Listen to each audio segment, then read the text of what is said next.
Deuxième cours de magnétisme, du baron Dupotet. Je vais vous tracer brièvement les effets qui résultent de la magnétisation. Quand un homme se soumet à l'action d'un autre homme, quand on lui applique ce qu'on a coutume d'appeler le magnétisme animal, voici ce qu'on observe le plus communément. Léger picotement et clignotement des paupières, les battements du cœur augmentent ou se ralentissent, la température du corps varie sensiblement, les pommettes des joues se colorent ou pâlissent, des pendiculations se manifestent, des bâillements ont lieu, on entend parfois des borborigmes. Le besoin de se mouvoir se fait sentir, ou bien un état de calme avec un sentiment de bien-être inaccoutumé. Il semble au magnétisé que son sang circule avec plus de facilité, il se complaît dans cet état.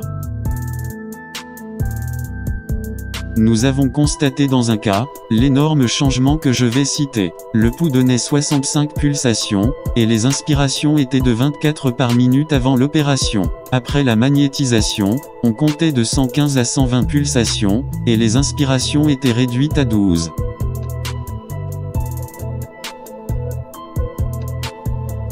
On sent quelquefois des picotements dans les membres, un léger fourmillement dans les intestins, d'anciennes douleurs se réveillent. Dans certains cas, l'agent magnétique semble ne rien produire, le patient ne sent absolument rien. Cependant vous reconnaîtrez plus tard que l'on ne magnétise jamais, sans que quelque modification ait lieu dans l'organisation de celui qui s'est soumis à vos expériences. Tels sont les effets les plus simples et les plus fréquents, mais dans certaines circonstances, qu'il est impossible de déterminer d'avance, le magnétisé éprouve une série de phénomènes que nous allons parcourir. Les effets résultant du magnétisme continuant, les paupières sont agitées d'un mouvement convulsif, elles se ferment bientôt, contre la volonté du magnétisé. Il veut les ouvrir et ne peut y parvenir, en vain fait-il des efforts. Si le magnétiseur persiste dans sa volonté, la clôture des paupières continue pendant un certain temps. Ces symptômes de sommeil sont, dans quelques cas, accompagnés d'un sentiment de plaisir indéfinissable.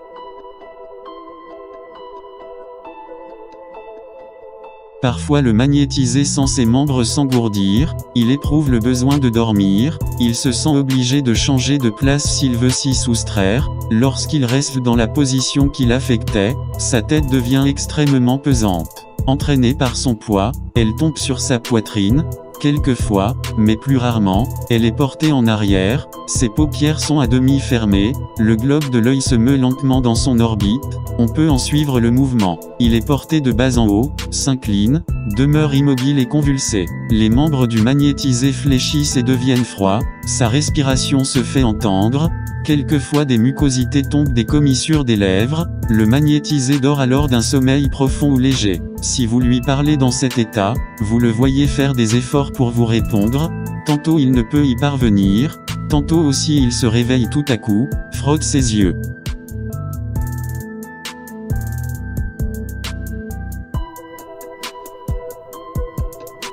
D'autres fois, messieurs, le magnétisé ne peut se réveiller, c'est alors que, pour lui, commence une nouvelle existence, et, pour l'observateur, une suite de phénomènes qui n'intéressent pas moins le physiologiste que le psychologiste. Quelle que soit la cause qui ait produit un semblable effet, nous n'allons considérer que le phénomène en lui-même, et chercher à le constater.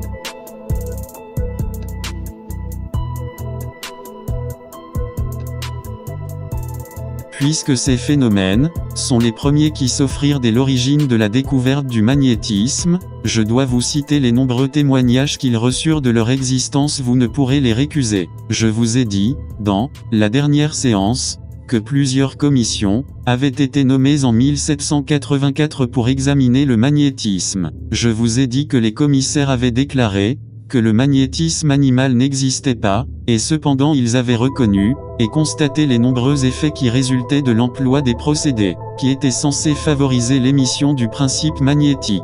Vous jugerez bientôt, si les causes nouvelles que les commissaires adoptèrent, étaient plus propres à rendre raison, des phénomènes qu'ils étaient appelés à reconnaître.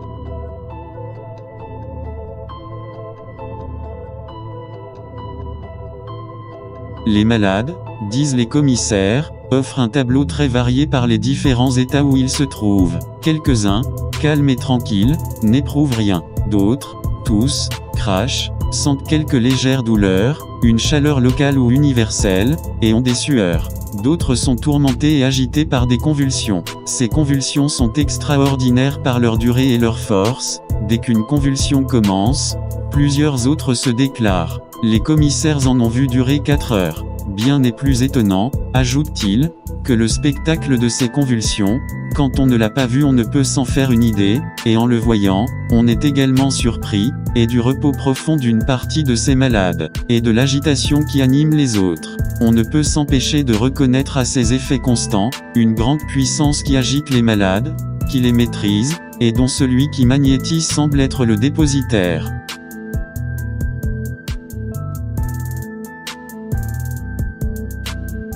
Quels hommes attestèrent ces faits messieurs? Les Lavoisier, les Bailly, les Franklin, les Bory, etc., et 30 autres savants qu'il est inutile de vous nommer, tous gens, dont la réputation était à l'abri du moindre soupçon, et connus par une renommée plus qu'européenne.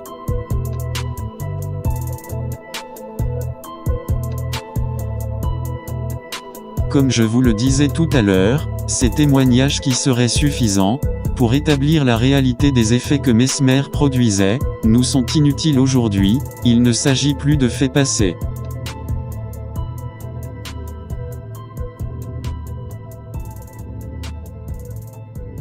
Je vous les rappelle seulement pour vous faire remarquer, l'identité qui existe entre eux, et ceux que nous produisons maintenant, afin que lorsque nous expliquerons les derniers, cela se trouve tout naturellement éclairci. Reprenons notre exposé des effets du magnétisme. L'individu que vous avez magnétisé, ou si vous l'aimez mieux, l'être devant lequel vous avez étendu simplement les mains et fait des passes, avec l'intention d'agir sur lui magnétiquement, est tombé dans un état particulier, il dort. J'emploie ce mot parce qu'il a été consacré par le temps, mais ce n'est pas un véritable sommeil.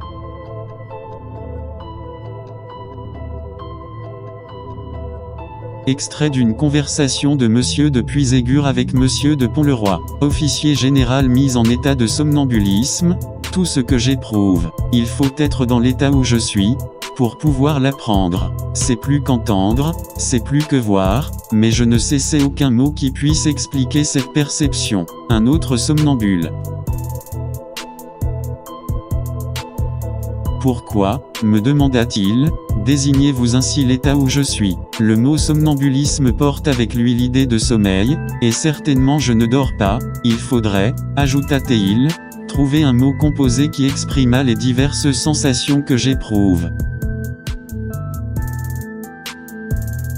D'abord, un état de calme et de bonheur, qui se sent mieux qu'il ne peut se rendre, ensuite, un oubli total, de toute affection étrangère à mon bien-être, troisièmement un rapport intime avec vous, en quatrième lieu, une connaissance parfaite de moi-même. À l'aide du grec ou du latin, vous pourriez composer un mot, mais, ajoutait-il, tous les mots possibles, ne vous donneraient jamais qu'un bien faible aperçu des choses ressenties dans cet état de description, des ressentis. Il vous entend, mais ne peut quelquefois vous répondre que par signe, ses mâchoires sont fortement serrées, il éprouve de la difficulté à les ouvrir, sa peau conserve parfois sa sensibilité habituelle, dans certains cas elle est même augmentée, mais souvent aussi elle est entièrement éteinte, on peut impunément piquer le dormeur, le pincer, lui faire même des brûlures, il ne se réveille point et la sensibilité ne se montre nulle part.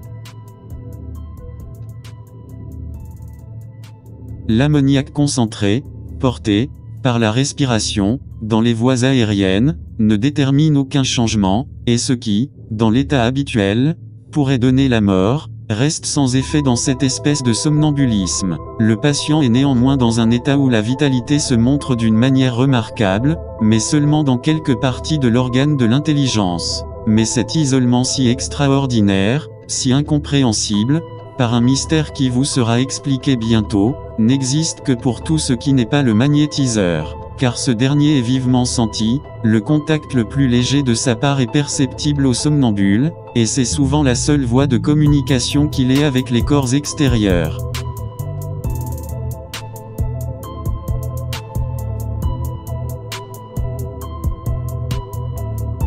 si la sensibilité est éteinte, l'ouïe ne semble pas moins dépourvue d'action. Aucun bruit ne peut se faire entendre. La voix, la chute, ou l'agitation des corps sonores, ne communiquent aucun son aux nerfs acoustiques. Il semble être dans un état complet de paralysie. Des coups de pistolet, tirés à l'orifice du conduit auditif, tout en meurtrissant les chairs, laissent croire encore à la privation de ce sens. Mais cet état existe seulement pour tout ce qui n'est pas le magnétiseur, car ce dernier peut faire entendre les moindres modulations de sa voix, sa parole arrive de loin, et se fait comprendre à des distances, où une personne dans l'état naturel n'entendrait rien, et ne pourrait même voir le mouvement des lèvres. L'odorat n'existe également que pour les choses que le magnétiseur présente lui-même à percevoir. De l'agaric brûlé dans les fosses nasales d'un somnambule, tombé dans l'état que nous venons de décrire, n'a pas été senti, et les membranes muqueuses qui tapissent ces parties, ont été altérées dans leur structure, sans communiquer au cerveau la moindre perception. Je sens, messieurs, qu'avant d'entrer plus avant dans la description des faits, il est besoin de vous donner l'assurance que les phénomènes que je viens de vous exposer ont été vérifiés, car ils sortent tellement de l'ordre des choses habituelles de la vie, que vous pourriez me prendre pour un rêveur, si je ne les appuyais à l'instant de preuves authentiques. Vous savez déjà que de nombreuses expériences sur le magnétisme furent faites par moi, à l'Hôtel-Dieu de Paris en 1820. Vous savez que le somnambulisme s'offrit à notre observation, et qu'un grand nombre de médecins incrédules, attirés par la nouveauté du spectacle, furent témoins et demandèrent à s'assurer par eux-mêmes de la vérité de ce que je leur annonçais. Je les laissai faire tout ce qu'ils voulurent, car pour des phénomènes extraordinaires, on ne doit croire que le témoignage de ses sens.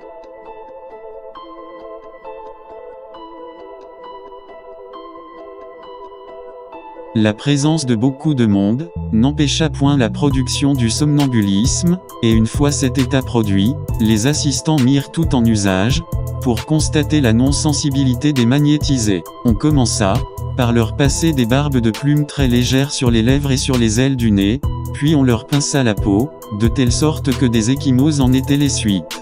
Puis, on introduisit de la fumée dans les fosses nasales, on mit dans un bain de moutarde fortement synapisé, et dont l'eau était à un très haut degré de chaleur, les pieds d'une somnambule.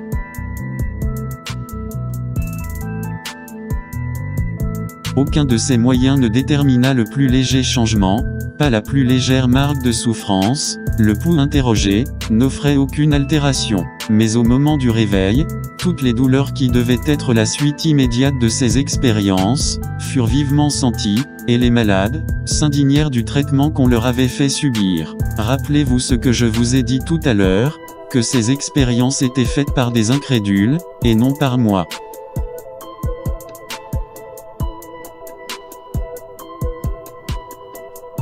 Toutes les personnes qui en furent témoins, les trouvèrent concluantes, j'ai leur témoignage écrit. Quelques-uns des médecins qui assistèrent à ces expériences, apprirent de moi, le moyen de faire naître des phénomènes magnétiques, et ils ne tardèrent pas à en produire de semblables, à ceux qu'ils avaient vus. Mais avec eux naquit chez le magnétiseur, le désir d'exploreur et de pousser plus avant leurs recherches, sans attendre ce que le hasard viendrait offrir. Ils voulurent obtenir des preuves plus positives de l'extinction de la sensibilité, ils cherchèrent donc des moyens qui dussent, par leur nature, ne laisser aucun doute dans leurs esprits. Ici, messieurs, vous allez entendre les observateurs eux-mêmes, ce n'est plus moi, et le blâme ou la louange, si vous en accordez, ne m'appartiennent pas.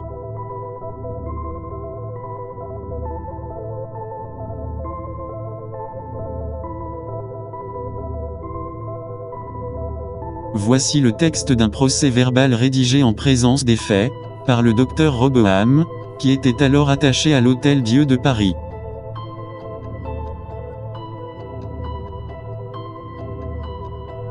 Je sous-signé, certifie que le 6 janvier 1821, Monsieur Récamier, à sa visite, m'a prié de mettre dans le sommeil magnétique, le nommé Starin, couché au numéro 8 de la salle Sainte-Madeleine. Il l'a menacé auparavant de l'application d'un moxa, s'il se laissait endormir. contre la volonté du malade, moi Roboam, les fait passer dans le sommeil magnétique pendant lequel, Monsieur Récamier, a lui-même appliqué un moxa, sur la partie antérieure un peu externe, et supérieure de la cuisse droite, lequel a produit une escarre de 17 lignes de longueur, et de 11 lignes de largeur, que Starin n'a pas donné la plus légère marque de sensibilité, soit par cri, mouvement, ou variation du pouls, qu'il n'a ressenti les douleurs résultant de l'application du moxa, que lorsque je l'eus fait sortir du sommeil magnétique. Étaient présents à cette séance Madame Sainte-Monique, maire de la salle, MM Gibert, Lapère, Bergeret, Carquet, Truche etc., etc.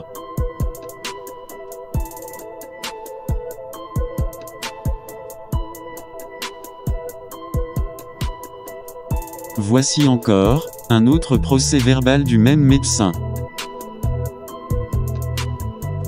Je sous-signé certifie, que le 8 janvier, à la prière de Monsieur Récamier, j'ai mis dans le sommeil magnétique, la nommée le Roylise, couché au numéro 22, de la salle Saint-Agnès.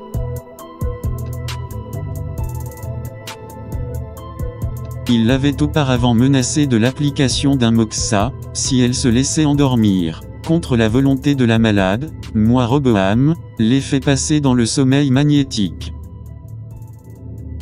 Pendant lequel Monsieur Gibert a brûlé de l'agaric à l'ouverture des fosses nasales, et cette fumée désagréable n'a rien produit de remarquable.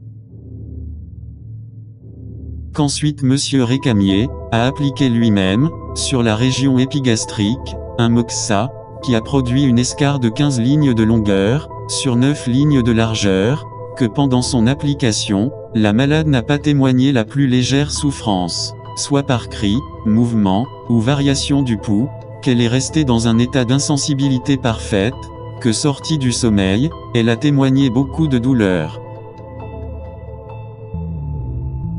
Étaient présents à cette séance, Gibert, Créqui, etc., etc.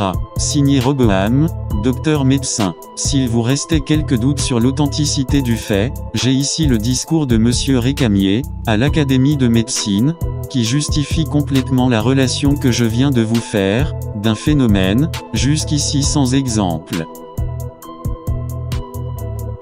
Messieurs, dans notre prochaine vidéo, qui fera suite aux deux premières, je vous donnerai d'autres expériences, qui feront naître bien des réflexions dans vos esprits. Bien à vous, de la pierre à la lune.